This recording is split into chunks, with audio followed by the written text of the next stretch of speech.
نحمده ونصلي ونسلم على رسوله الكريم اما بعد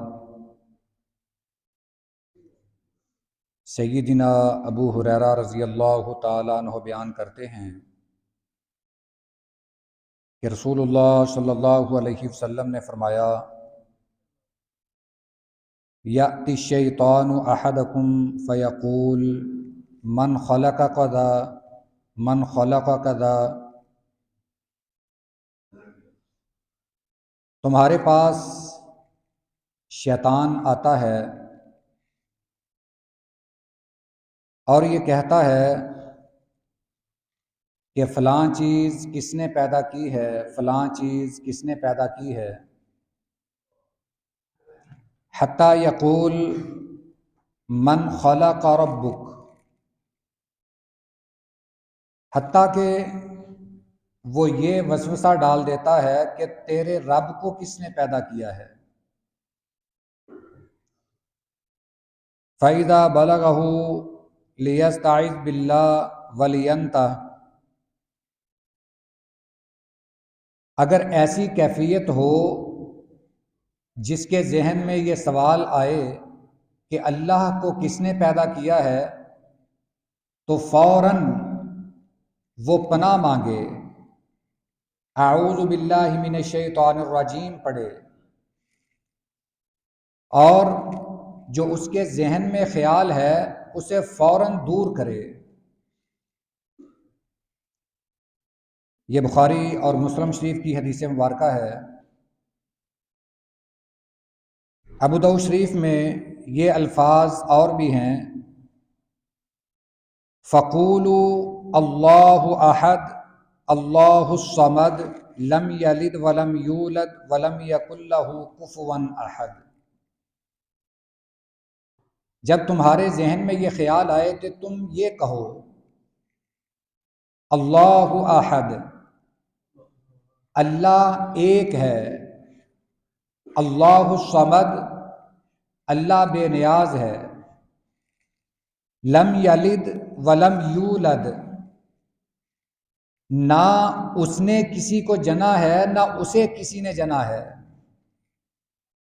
ولم یکن لہ کفوا احد، اللہ کا کوئی ہمسر نہیں، اللہ کا کوئی ثانی نہیں، اس کے کوئی برابر نہیں۔ ثم لیتفل عن یسارہ ثلاثا ولیستعذ باللہ من الشیطان، اس کے بعد اپنی بائیں جانب 3 دفعہ تھوک دے، جیسے ہم تھو کرتے ہیں، کو تھوڑا سا ساتھ تھوک بھی نکلے تو بائیں طرف تھوک دیا جائے، اور شیطان سے اللہ تعالیٰ کی پناہ پکڑی جائے۔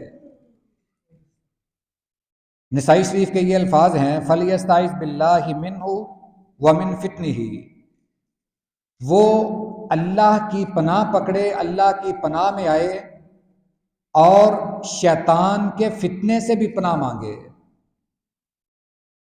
ایک روایت ہم نے کل بھی پڑھی تھی جو ام المومنین سیدہ عائشہ صدیقہ رضی اللہ تعالی عنہا سے مروی تھی، وہ روایت سیدنا خزیمہ بن ثابت رضی اللہ تعالی عنہ سے بھی مروی ہے، مگر آج جو ہم نے 3 روایات پڑھی ہیں یہ سیدنا ابو ہریرہ رضی اللہ تعالی عنہ سے مروی ہیں۔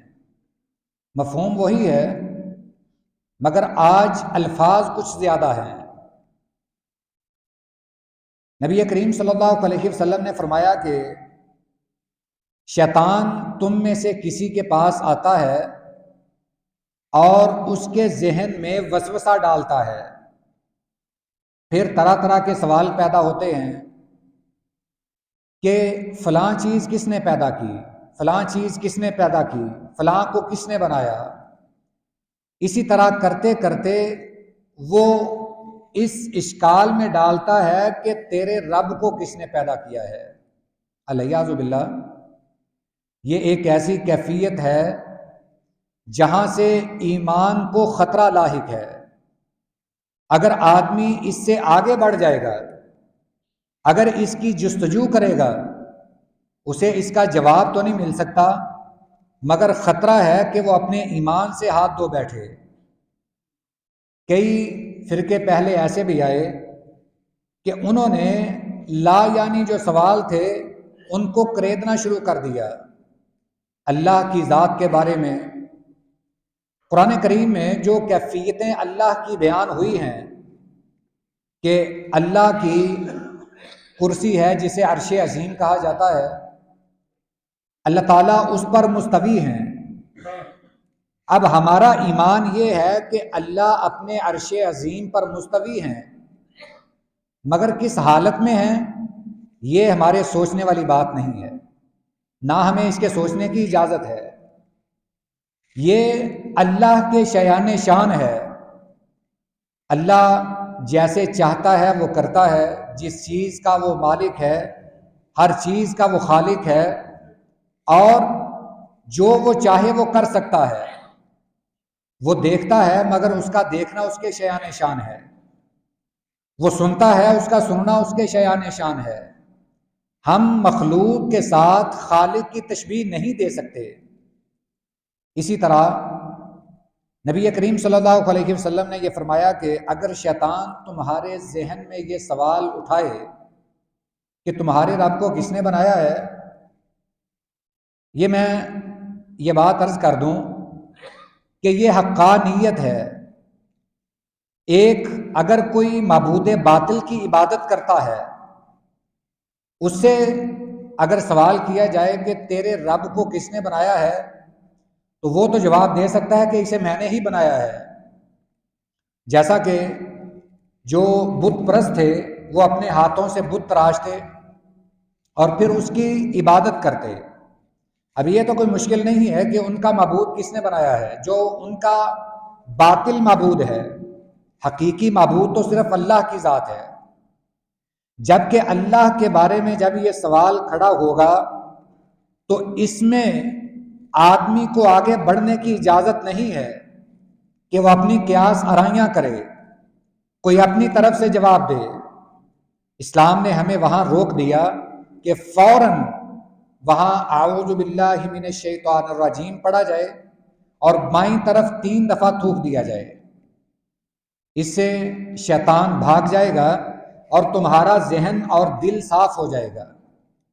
ساتھ یہ بھی فرمایا اللہ احد اللہ الصمد لم یلد ولم یولد ولم یکن لہ کفوا احد۔ یہ بھی پڑھ لیں، یہ ہمیں سبق دے گا کہ اللہ کی تعریف کیا ہے۔ یہ سورہ اخلاص ہے۔ اس کی شان نزول یہ ہے کہ مشرکین نے نبی کریم صلی اللہ علیہ وسلم سے یہ سوال کیا کہ اے محمد صلی اللہ علیہ وسلم، آپ اپنے رب کا نسب بیان کیجئے۔ تو اللہ تعالیٰ نے یہ سورت نازل فرما دی کہ میرے رب کا نسب یہ ہے کہ نہ تو اس کا کوئی ماں باپ ہے، نہ اس کی کوئی اولاد ہے، وہ اکیلا ہے، وہ بے نیاز ہے، اس کا کوئی ہمسر نہیں۔ ہم اس عقیدے کو پختہ کر لیں، اس سے ہمارا ایمان بھی مضبوط ہوگا اور اس طرح شیطان بھی ذلیل و رسوا ہو کر ہم سے بھاگ جائے گا۔ اللہ تعالیٰ ہمیں ایسے لا یعنی سوالات سے بچائے اور عقیدہ توحید پر ہمیں کاربند رکھے۔ وآخر دعوانا ان الحمد للہ رب العالمین۔